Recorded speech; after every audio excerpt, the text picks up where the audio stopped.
dream destinations, exceptional cruises, polar adventures. Welcome to Beyond the Horizon, the podcast that takes you where the journey truly begins. A production of Area Voyages.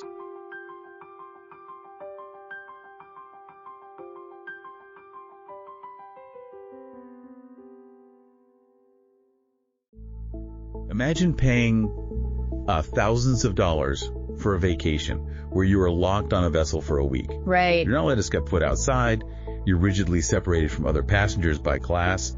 And, you're expected to wear a tuxedo to dinner. Yeah, in the hyper-fast casual world of 2026, that honestly sounds like a punishment to a lot of people. It really does. But for an elite group of travelers, it is like the ultimate luxury. Absolutely. Because we live in an era where frictionless travel is the holy grail for you, the consumer. I mean, you want an app to handle your itinerary. Yeah, you want to just jump on a supersonic direct flight. Exactly. And you want to walk into a resort where your wristband magically pays for your drinks and unlocks your suite. Yeah, modern travel is all about erasing boundaries and just, eliminating delays. But sitting right in the middle of this landscape is this wild anomaly that aggressively defies every single one of those modern expectations. It's a profound contradiction in the hospitality sector, really. It is. Because when the entire industry is pivoting toward instant gratification, extreme personalization, and absolute informality, you have this institution just doubling down on mandatory pacing. Right. And rigid structure. I mean, it forces us to ask what luxury actually means when time itself is the ultimate commodity. Which brings us to our mission for you on this deep dive today. So on our desks, we have a newly updated 2026 travel document. A really comprehensive one. Yeah, it's titled The Ultimate Cunard Cruise Guide. What it is, how it works, and what to expect. And it was compiled by Yvonne Jr. Blanchette. Right, he's a travel advisor and cruise specialist at Area Voyages. And reading through Yvonne's analysis, the central paradox practically jumps off the page. It really does. We are talking about a 186-year-old brand that stubbornly enforces formal wear, orchestrates 6-day ocean crossings where you literally cannot leave the ship. Yeah, no ports at all. Right. And they physically divide their passengers based on a tiered class system. Which is so rare today. So rare. So whether you are a seasoned traveler suffering from digital burnout, or, a maritime history fanatic, or just someone captivated by the sheer logistical insanity of moving a floating luxury hotel across the North Atlantic, we need to decode the Cunard experience for you. And to decode that experience, we really have to recognize that the company you see today is a direct byproduct of a very different historical mandate. Oh, totally. Because they are not, at their core, a vacation company. Wait, really? No, I mean, if we connect this to the bigger picture and want to understand why they operate with such an unbending sense of formality today, we have to rewind. To before cruising was a thing. Exactly. Yeah. To an era before leisure cruising even existed in the public consciousness. Yeah. We have to go way back to 1839. Okay, let's unpack this. 1839, we are talking about the early Victorian era here. Right. And the origin story begins with a Nova Scotia-born merchant named Samuel Cunard. But he wasn't trying to build a floating resort. Right. Not at all. He was bidding on a government contract, right? Yeah. Yeah, he was bidding on the British government's very first contract to carry royal mail across the North Atlantic by steamship. Because prior to this, mail was just carried by sailing packets. Right, which were entirely at the mercy of the wind and the weather. I mean, a transatlantic crossing could take weeks, or sometimes over a month, with zero predictability. That sounds like a nightmare for any kind of business or diplomacy. Oh, it was. So Samuel Cunard proposed something revolutionary, which was a scheduled service. Ah, so guaranteeing a date. Exactly.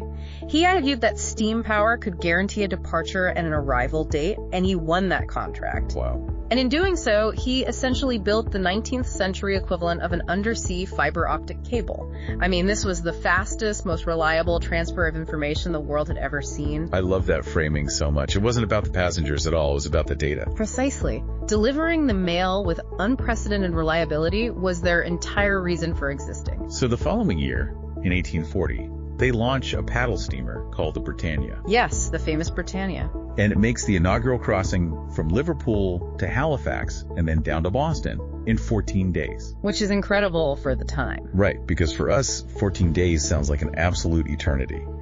But in 1840, crossing the most treacherous ocean on Earth in 2 weeks, entirely independent of the wind, was a technological miracle. It fundamentally altered global commerce. I mean, a paddle steamer like the Britannia was an industrial beast. I can only imagine the coal fires. Oh, you have to picture massive coal fires burning 24 hours a day, an army of stokers just shoveling coal into the furnaces. And those giant side paddle wheels. Yes, violently churning through the Atlantic swells. It was loud, it was dirty, and it was violently rough. So the passengers were basically just an afterthought. Yeah, they were essentially loaded on as secondary cargo to subsidize the cost of the coal. That is hilarious, secondary cargo. But what Cunard established from day one was this cultural obsession with safety, regularity, and speed. They had to arrive on time because the Royal Mail demanded it. So, wait, the foundational DNA of this luxury brand, the very thing that makes people book a ticket in 2026, is actually just extreme utilitarian reliability. Yes. They were essentially the maritime FedEx of the 1800s. That is exactly what they were. And that utilitarian drive sparked an engineering arms race that lasted a century. Oh, like the Blue Ribbon. Exactly. As we moved into the late 19th and early 20th centuries, the primary goal was capturing and holding the Blue Ribbon. Which was basically the award for the fastest ship, right? Yeah, it was the unofficial accolade given to the passenger liner crossing the Atlantic Ocean in regular service with the record highest speed. It was a matter of immense national pride. And Cunard built the Mauretania. They did. And it was so technologically advanced for its time that it held the Blue Ribbon for 20 consecutive years. 20 years of unmatched dominance. I mean, that is like a single Formula One car winning every race for 2 decades. It's unheard of.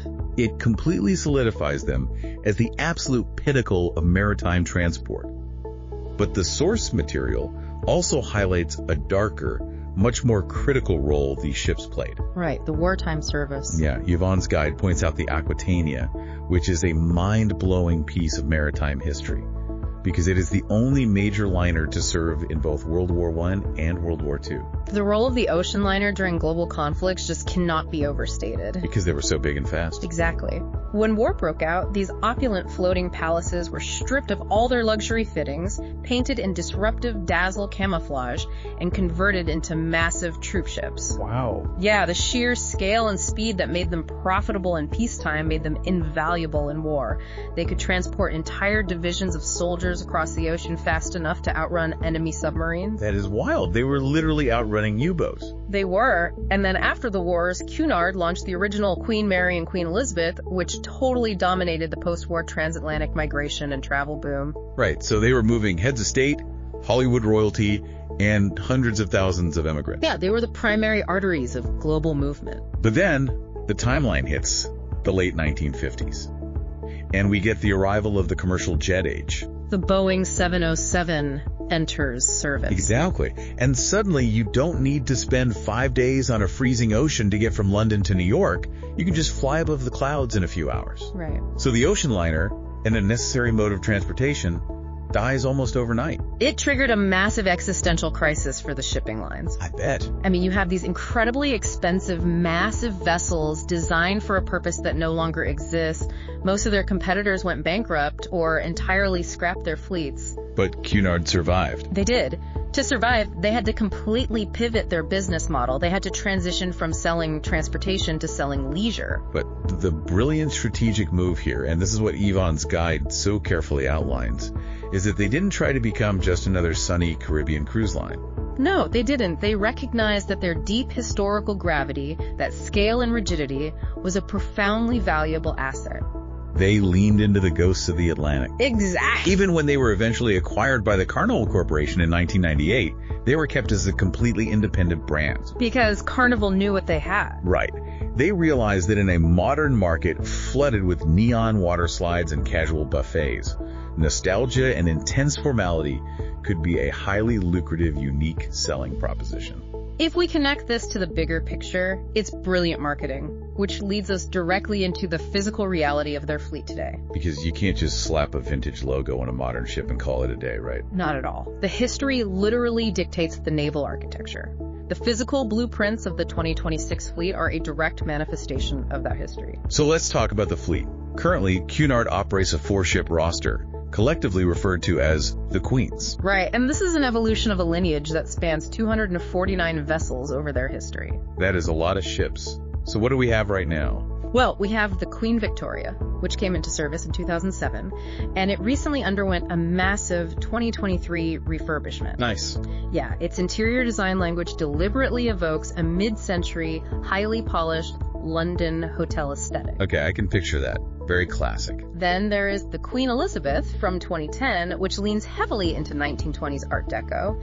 That one has recently been repositioned to handle more Caribbean and Miami-based departures. Oh, interesting. And we also have the Queen Anne, which just entered service in 2024. A newest one. Yeah, and this one is massive. 113,000 gross tons, carrying 3,000 guests. It's a huge vessel. But hold on, before we go further, I really want to pause on that term. Yeah. Because it's one of those bits of maritime jargon that always gets thrown around in these guides, and I think it confuses a lot of people. Oh, gross tonnage, yes. Yeah, when we say a ship is 113,000 gross tons, the listener naturally assumes we're talking about the physical weight of the ship. Right. Like if you put it on a giant scale. It is the most common misconception in maritime terminology. Gross tonnage has absolutely nothing to do with weight or displacement. Wait, nothing at all. Nothing. It is purely a measurement of enclosed internal volume. Oh, volume. Okay. Yeah. Historically, a ton was a measure of capacity specifically, the space required to hold a ton of wine. A ton, like T-U-N, right? Yeah. A giant barrel. Exactly. So in modern naval architecture, 1 gross ton equates to 100 cubic feet of enclosed space. That completely changes the mental picture. Right. So when we say the Queen Anne is 113,000 gross tons, we're actually describing a mathematically calculated interior volume. It gives you a sense of how vast the internal public spaces, the atriums, and the cabins are. Okay, we aren't talking about how heavy it is. We're talking about the sheer cavernous volume of space inside the hull. Precisely. And the Queen Anne uses that volume to introduce a slightly more contemporary edge. Oh. Like the guide mentions, they replaced the traditional buffet with the artisan's food hall. Yeah, and integrated a much more expansive modern wellness zone. But even with those modern touches, it still operates under that strict Cunard formality. It does. But the true anomaly of the fleet, the ship that utterly fascinates me, is the flagship, the Queen Mary II. The Queen Mary II, delivered in 2004, stands completely alone in the modern maritime world. It really does. And the distinction is vital. The guide is explicitly clear that the QM2 is not a cruise ship. It is an ocean liner. Which sounds like a semantic difference to most people. But it's not. In fact, it is the only purpose-built passenger ocean liner in active service anywhere on the planet right now. So, to the average person listening, a big boat is a big boat, right? Yeah. If it has cabins and a dining room and it floats, what is the actual structural difference between a typical cruise ship and an ocean liner? The difference is defined entirely by the physics of the water it is designed to conquer. Okay, break that down for me. A standard modern cruise ship is engineered to be a floating resort in relatively calm, warm waters, places like the Mediterranean or the Caribbean. So to maximize profitability and the guest experience, they build them like giant floating condominiums. Right, they are incredibly top-heavy with massive superstructures stacked with tiers of balconies. Yes, swimming pools on the roof and very shallow drafts so they can pull into small tropical ports. They are basically giant glass boxes sitting gently on top of the water. Precisely. And if you put one of those top-heavy glass boxes into the middle of the North Atlantic during a winter gale, it would be a disaster. I can imagine. The structural flexing, the sheer windage catching that massive superstructure, and the violent pitching would be catastrophically uncomfortable, if not outright dangerous. So modern cruise ships will actively flee or drastically alter course to avoid open ocean storms. Always. The Queen Mary II, conversely, is built to plow straight through them. Because it's an ocean liner. Exactly. Meaning it is designed for the specific, brutal, point-to-point transit of the open ocean. Let's break down the engineering of that because it's fascinating. How does the hull of the QM2 differ from, say, the Queen Anne? First, the steel plating on the QM2 is exceptionally thick, particularly at the bow. It has to be, to handle the immense slamming forces of Atlantic waves. Wow. Okay. Second, it has a much deeper draft, meaning a significantly larger portion of the ship sits below the waterline. This acts as a massive stabilizing anchor. That makes total sense. But the propulsion is where it gets truly advanced, right? The guide mentioned something wild. Yes, instead of traditional fixed propellers and a rudder, the QM2 utilizes podded azimuth thrusters. Podded azimuth thrusters. I mean, that sounds like something off a spacecraft. It functions quite similarly in terms of multi-directional control, actually. Really? Yeah, these are massive electric motors housed in hydrodynamically efficient pods hanging beneath the hull. The propellers are mounted directly on these pods, and the entire pod can rotate 360 degrees. Oh, wow. So that completely eliminates the need for a traditional rudder. Exactly. It gives a massive 11,132-foot vessel the maneuverability of a tugboat. That is insane. But more importantly, it allows the ship's computerized stabilization systems to make micro-adjustments in real time, holding the ship remarkably steady even in towering seas. And I read they combine that with a specialized elongated bow. Right, a bow designed to cleanly slice through waves rather than violently ride over them. It is an unparalleled feat of engineering. So when Yvonne's guide emphasizes the physical build of the QM2, he's pointing out the comfort of the passenger during a rough crossing isn't just about taking Dramamine, right? Not at all. It's about billion-dollar applied physics. If you are a traveler who fears seasickness or open ocean volatility, this specific ship is arguably the safest and most comfortable place you could possibly be. It is the ultimate triumph of mass over the elements. The engineering guarantees the schedule. Okay, so the outside of the ship is a marvel of modern physics built to conquer a 19th century ocean route. Right. But what truly stops me in my tracks is that the inside of the ship is built to maintain a 19th century social structure. Ah, yes, the grill system. Yes, because the physical architecture of the ship organically houses a highly rigid social architecture. I mean, almost every other major cruise line spent the last 30 years democratizing their ships. Blurring the lines so everyone shares the same spaces. Exactly, eating in the same massive dining rooms. But Cunard has aggressively doubled down on a tiered class system. The grill system is undeniably the most polarizing aspect of the Cunard brand, but it is also the engine of their luxury appeal. I mean, in a deeply egalitarian 2026, the idea that your specific cabin grade dictates which restaurants you are allowed to enter strikes many as an archaic throwback. And which decks you are permitted to walk on, too. Here's where it gets really interesting, because I am absolutely going to push back on this. Okay, let's hear it. Reading the guide, it feels inherently exclusionary. We are living in an era where exclusivity is usually defined by customization or privacy, not by rigidly telling someone they aren't allowed to walk through a specific door because they didn't pay enough. Doesn't this breed resentment on board? It is a valid critique, and it's the immediate reaction most people have when they first encounter the concept. Why would a modern traveler actively choose to participate in a system that explicitly categorizes their social worth based on their room key? Well, analyzing the psychology of luxury travel reviews why this system is so wildly successful. We shouldn't view it purely as a hierarchy of access designed to make people feel inferior. Okay, how should we view it then? Instead, we should view it through the lens of urban planning. Urban planning? Think of a massive ocean liner as a floating city.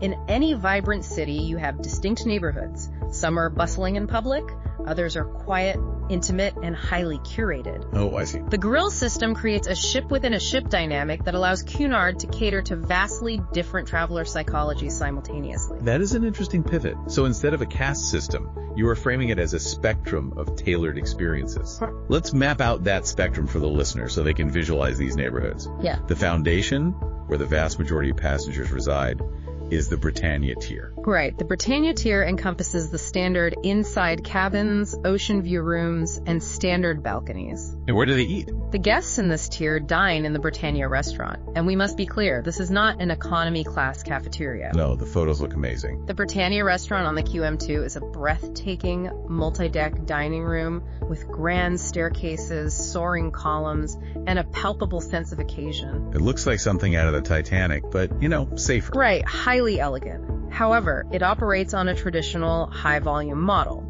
You have assigned early or late seating times. You are likely seated at a large table with other guests, and you are selecting from a fixed, albeit extensive, menu. Okay, so it is grand, but it's very structured. Yes. Then slightly above that, you have the Britannia Club tier, which is like an evolution of the base tier. Right, you are in a slightly larger balcony cabin, but the real upgrade is the dining. You eat in the Britannia Club restaurant, which is a more intimate space. But the crucial psychological shift here is the removal of friction. You get flexible dining times. Oh, that's a big deal. You can just show up whenever you want. Exactly. For a lot of travelers, just removing the mandate of an assigned dinner time is the definition of a vacation.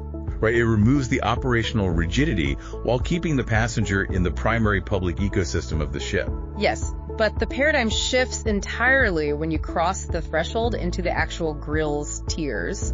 This is where the true luxury unbundling happens. Okay, so the third tier is the Princess Grill. This is your entry point into the suite life. Right. The cabins jump in size, ranging from 245 to 420 square feet. You have walk-in wardrobes, expansive private balconies, and elevated room amenities. Including, according to the source material, a pillow concierge. Ah, yes. The pillow concierge. I have to laugh at that detail. I mean, the moment you introduce a human being whose sole professional duty is to curate the firmness and down content of your pillows, you have crossed a very specific line into hyper-luxury. It is a very specific type of service. And the dining experience for the Princess Grill changes dramatically, right? Right. Princess Grill guests have a reserved, dedicated table in the Princess Grill restaurant for the entire duration of the voyage. You never wait. And the service shifts from a banquet style to a true a la carte fine dining experience. Plus, you gain keycard access to exclusive spaces, like the Grill's Lounge, a private Grill's Terrace for sunbathing. And you receive an elevated private version of the afternoon tea service. But even the Princess Grill is just a warm-up for the absolute pinnacle, the top of the pyramid, the Queen's Grill. The Queen's Grill is an exercise in unchecked maritime opulence. It is designed to compete directly with the absolute highest tiers of ultra-luxury operators anywhere. The suites are just massive. On the QM2, the Queen's Grill features duplex suites, literally two-story apartments that span over 2,130 square feet. Which is incredible on a ship. Just to put that in perspective for the listener, a 2,130 square foot duplex on a moving ship is vastly larger than the average urban single-family home. The spatial luxury is staggering. But the true value of the Queen's Grill is the absolute eradication of the word no. What do you mean by that? Well, guests are assigned a 24-hour butler who handles everything from unpacking your luggage to organizing private cocktail parties in your suite. Wow. And the Queen's Grill dining room operates essentially as a private kitchen. While they offer a spectacular daily menu, the underlying premise is that you can request virtually anything you desire. So if you want something off menu, they just make it. They will procure and prepare it for you, yes. You also have priority embarkation, priority tender service in ports, a complimentary minibar customized with your preferred premium spirits. And on the newer vessels, like the Queen Anne, exclusive access to a private alfresco courtyard. Exactly. Okay, circling back to my earlier pushback, hearing the sheer scale of the Queen's Grill, the ship within a ship analogy suddenly clicks into place perfectly for me. Right. If you are a traveler with the financial means for a Queen's Grill suite, you are looking for the intimacy, the bespoke service, and the absolute quiet of a tiny 200-passenger boutique luxury yacht. Yes, you want the butler and the customized menus. But small boutique yachts do not have full-scale Broadway theaters. No, they don't. They do not have massive multi-deck libraries. They do not have sweeping grand ballrooms or a full planetarium. Exactly. The Queen's Grill allows you to have the cloistered, hyper-personalized serenity of a private yacht, while still retaining the ability to push open a set of double doors and instantly access the colossal entertainment infrastructure of a massive ocean liner. You've hit the nail on the head. It solves the ultimate dilemma of luxury travel, which is the trade-off between intimacy and amenities. That makes total sense now. By segregating the ship, Cunard allows the high net worth traveler to effortlessly toggle between deep, private luxury and grand public spectacle. So the class system isn't about looking down on others. It is a highly engineered spatial solution to deliver two completely different styles of vacation simultaneously on the same hull. That is a brilliant way to frame it. Look, you've selected your neighborhood, you've unpacked your bags, and you've met your pillow concierge. Right. Now we hit the operational reality of the flagship voyage, the classic transatlantic crossing on the Queen Mary 2.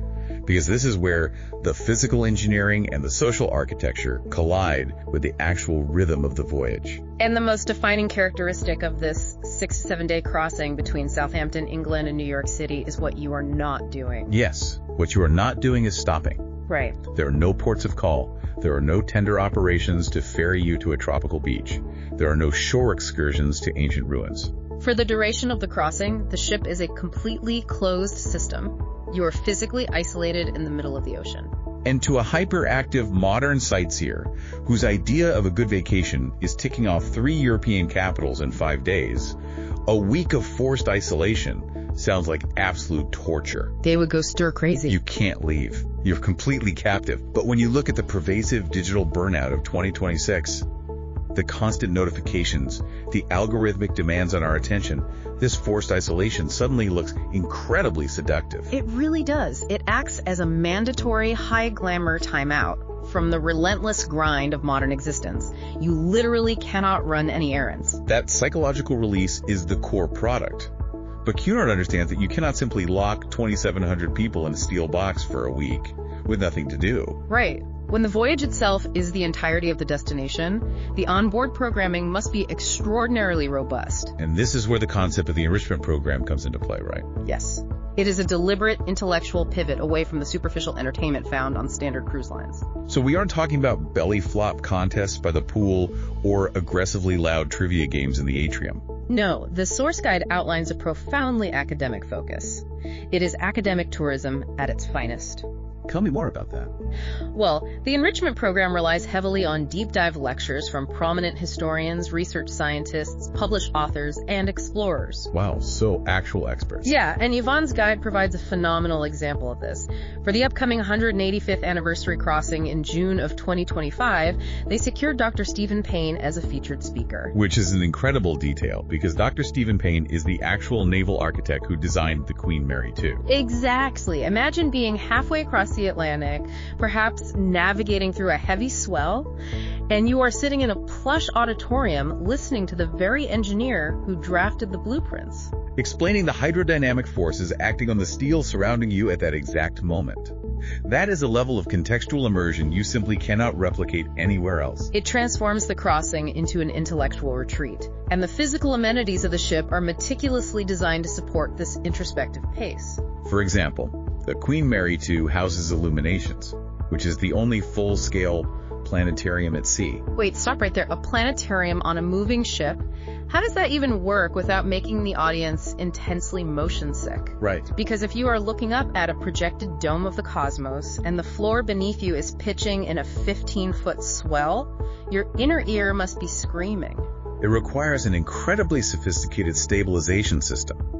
The dome and the seating area must be actively gimbaled to counteract the movement of the ship. So it moves with the waves. Actually, it moves against them, ensuring that the projection of the night sky remains relatively stable relative to the viewer, regardless of the sea state outside. That is just another quiet marvel of engineering tucked inside the hull. It really is. And alongside the planetarium, you have the library, which is universally regarded as one of the finest collections afloat. Featuring thousands of volumes and sweeping views over the bow. Right. And you have the Queen's Room, which features the largest dance floor at sea. They hold daily, structured ballroom dance classes there. The entire focus is internal and deliberate. And nothing embodies that deliberate pacing more than the daily culinary rituals. The food isn't just sustenance, it is a mechanism for anchoring the day. The most famous of these, of course, is the afternoon tea. The Cunard afternoon tea is a logistical masterpiece, masquerading as a leisurely indulgence. Every afternoon at 3:30 p.m., hundreds of guests gather in the Queen's Room. The operation involves an army of white-gloved waiters moving with choreographed precision. They serve freshly baked scones, clotted cream, preserves, delicate finger sandwiches, and highly curated teas. All while a live string quartet or a pianist is playing. I mean, the logistics of executing a perfectly timed high-end tea service for potentially 1,000 people simultaneously every single day while moving across the ocean is mind-boggling. It forces everyone to stop, sit down, and engage in a shared, highly civilized ritual. It is the antithesis of grabbing a slice of pizza from a buffet on your way to the water slide. Completely. And the evening dining is just as deliberate. Beyond your assigned tier restaurant, you have specialty venues like the Veranda, which focuses on elevated French regional cuisine. Yes. And the guide mentions they heavily leverage guest chef residencies. Like who? Well, the guide highlights that in 2026, Michel Roux will be returning for selected voyages, specifically focusing on the Norwegian Fjords itineraries. Wow, Michel Roux. Yeah, he will be hosting exclusive dinners, executing highly technical cooking demonstrations, and curating specialized menus. It brings a level of Michelin-starred culinary rigor to the high seas. And what's truly fascinating is that while the transatlantic crossing is the flagship experience, Cunard takes this philosophy of the unhurried, isolated pace and stretches it to absolute extremes on other routes. Oh, absolutely. The guide points out 2 massive itineraries in 2026. Right. You have the Queen Anne departing on January 11th for a staggering 109-night world voyage. 109 nights. And on that exact same day, the Queen Mary II embarks on a 51-night sailing from Southampton all the way to Sydney, Australia, navigating through the Panama Canal. Those grand voyages are the ultimate expression of the brand's philosophy, because a 109-night journey is not a vacation, it is a temporary relocation. It really is.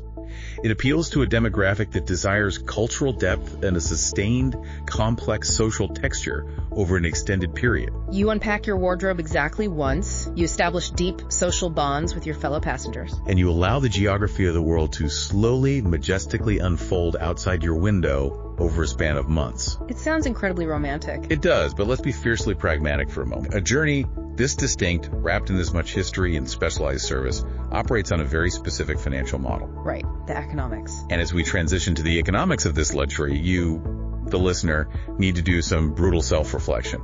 Because if you misunderstand how Cunard makes its money, you can end up with a very surprising final bill. This is arguably the most critical piece of consumer intelligence in Yvonne's entire guide. Really? Why is that? Because in 2026, the dominant business model in the ultra-luxury cruise sector is the all-inclusive fare. The industry has trained high-net-worth travelers to expect that once they pay the upfront ticket price, they will never have to reach for their wallet again. Right, like an all-inclusive resort. Exactly. But Cunard forcefully rejects this model. At no tier, not even in the top echelons of the Queen's Grill, is Cunard fully all-inclusive. So we need to clearly delineate the boundaries here. What exactly is included in the base fare when you buy a ticket? Your base fare covers your stateroom accommodation, all of your meals within your assigned tier's main dining room, access to standard buffets, and casual dining. Okay, what about drinks? It covers complimentary basic beverages like water, tea, and drip coffee. And you get full access to the onboard enrichment program, theater shows, and the library. And room service. It also covers room service, which operates 24 hours a day for Britannia Club and Grill's guests. Okay, that actually sounds robust. But what is strictly excluded? Where does the meter start running? The exclusions are significant. All alcoholic beverages and premium coffees are extra. Okay. Shore excursions in any port of call are extra. Internet access and Wi-Fi packages are sold separately. Dining in specialty restaurants like the Veranda incurs an additional cover charge. Wow, so everything extra is a la carte. Right. All spa treatments are out of pocket, and mandatory daily gratuities are added to your account, although you have the option to prepay those. Now, it is important to note a minor caveat here. If you are in the Queen's Grill, your suite does include a complimentary, customizable minibar and daily fresh canapes. Which slightly offsets your private beverage consumption, sure. But if you order a martini at the Commodore Club, you are signing a check. So we need to compare this a la carte model against the heavy hitters in the luxury space, because the behavioral economics here are fascinating. The guide lists several key competitors. Let's look at Regent Seven Seas. Right. Regent operates on a philosophy of absolute zero financial friction. Their upfront fare is staggeringly high, but it includes literally everything. Unlimited premium alcohol, business class flights to the port, pre-cruise luxury hotel stays, and unlimited shore excursions. Then you have a line like Seabourn, which features a smaller yacht-like intimacy. It's fully all-inclusive pricing, and they have high-end culinary partnerships with chefs like Thomas Keller. You also have Silversea, which leans heavily into ultra-luxury expedition travel and deep culinary immersion with their SALT program, and again, fully all-inclusive. Then you also have Oceania Cruises, which occupies a similar upper premium tier to Cunard. Oceania is famous for its culinary focus, partnering with Jacques Pepin. And they also favor long-form, destination-heavy itineraries, just like Cunard. But Oceania operates with a much more casual country club atmosphere, completely stripping away the tuxedos and the rigid class structures. Looking at that competitive landscape, Cunard's decision to unbundle their pricing seems risky. But let's run the math. Is there a behavioral profile where the traveler actually saves a massive amount of money by choosing Cunard's a la carte model over an all-inclusive competitor? Yes, absolutely. Let's imagine a traveler who is an absolute introvert. They are a teetotaler. They don't drink a drop of alcohol. Okay. They have zero interest in getting on a crowded bus for a guided shore excursion. Their ideal vacation is sitting in a quiet corner of that magnificent library, reading historical biographies and drinking standard black tea for 7 days. For that specific behavioral profile, Cunard represents an extraordinary financial value. It really does. The fundamental truth of a fully all-inclusive cruise fare is that the low-consuming guests are actively subsidizing the high-consuming guests. Right. If you don't drink alcohol, you are paying a massive premium on Regent so that the person down the hall can drink vintage champagne all day. Exactly. Because Cunard unbundles these costs, their headline price, the initial cost just to get on the ship, is frequently much lower than an equivalent suite on Seabourn or Silversea. So for the quiet, low-consumption traveler who simply wants the grandeur of the ship and the serenity of the ocean, it is a brilliant economic choice. But the pendulum swings violently in the other direction. If a traveler lacks self-awareness, this model is a trap. Oh, totally. If you are someone who expects to start the day with a premium espresso, drink fine wine with a multi-course lunch, sip highly crafted cocktails by the pool all afternoon, and book a private, guided helicopter excursion in every port, Cunard's a la carte pricing will nickel and dime you into oblivion. the friction of signing a check for every indulgence will quickly ruin the psychological peace of the vacation. And financially, by the end of the voyage, your total onboard spend will likely meet or exceed the upfront costs of the ultra-luxury, all-inclusive competitors. It demands an honest assessment of your own consumption habits. But even beyond the economics, it demands an honest assessment of the atmosphere you crave. Yvonne's guide perfectly encapsulates the brand's philosophy with a single, profound realization. Which is, Cunard's formality is not a bug, it is the product. that line is brilliant. It is the defining thesis of the entire operation. It truly is. If you are a traveler who bristles at the idea of packing a tuxedo, if you want flexible, casual service where the crew treats you like a buddy rather than a dignitary, Cunard will feel stifling and outdated. You will hate it. But for their core demographic, the ceremony is the entire point. Right. The rich maritime history, the rigidly segregated dining rooms, the strict dress codes on formal evenings. And the unyielding daily institution of afternoon tea. These are not inconveniences. These are the highly structured rituals that provide a sense of order, elegance, and continuity in an otherwise chaotic, rapidly changing world. It is an active, deliberate choice to step into a meticulously preserved pocket of a different era. We have covered an immense amount of territory on this deep dive today. We really have. We started by looking back to 1839, examining how Samuel Cunard's utilitarian mandate to deliver the Royal Mail by steam established a relentless culture of speed and reliability. We traced how those rugged paddle steamers evolved through the brutal crucible of 2 world wars. And how the company brilliantly survived the apocalyptic arrival of the commercial jet age by pivoting their massive, heavily engineered vessels from mere transportation into a deeply nostalgic leisure experience. We unpacked the incredible applied physics of the Queen Mary II, detailing how its thick steel, deep draft, and potted azimuth thrusters allow it to conquer the violent North Atlantic, while top-heavy modern cruise ships run for cover. We explored the complex social architecture of the grill system, framing it not as archaic elitism, but as a sophisticated spatial solution that offers the intimacy of a private yacht alongside the scale of an ocean liner. And we finally broke down the economics, revealing how the unbundled a la carte financial model forces travelers to confront their own behavioral habits. Offering incredible value to the quiet introvert, while heavily taxing the high-consumption hedonist. It leaves us with a crystal-clear picture of a brand that stubbornly refuses to chase fleeting modern trends. Fiercely protecting its identity for a very specific type of traveler. It is a masterclass in brand preservation. They know exactly who they are. And looking at this preservation of a bygone era leads me to a final, completely provocative thought for you to mull over as we wrap up. Oh, I like where this is going. We discussed how the commercial aviation jet age in the 1950s effectively killed the ocean liner as a necessary mode of transportation, forcing it to evolve into a pure, isolated experience. Right. Well, what happens in our lifetimes when commercial space travel becomes utterly routine? Once we reach a point where you can jump on a suborbital hypersonic flight to get anywhere on Earth in an hour, will we eventually see the creation of orbital liners? Orbital liners gosh, that is fascinating. Will we see massive, luxurious ships built not for transport, but just to drift in low Earth orbit for days with no actual destination? Just for the experience of it. Exactly.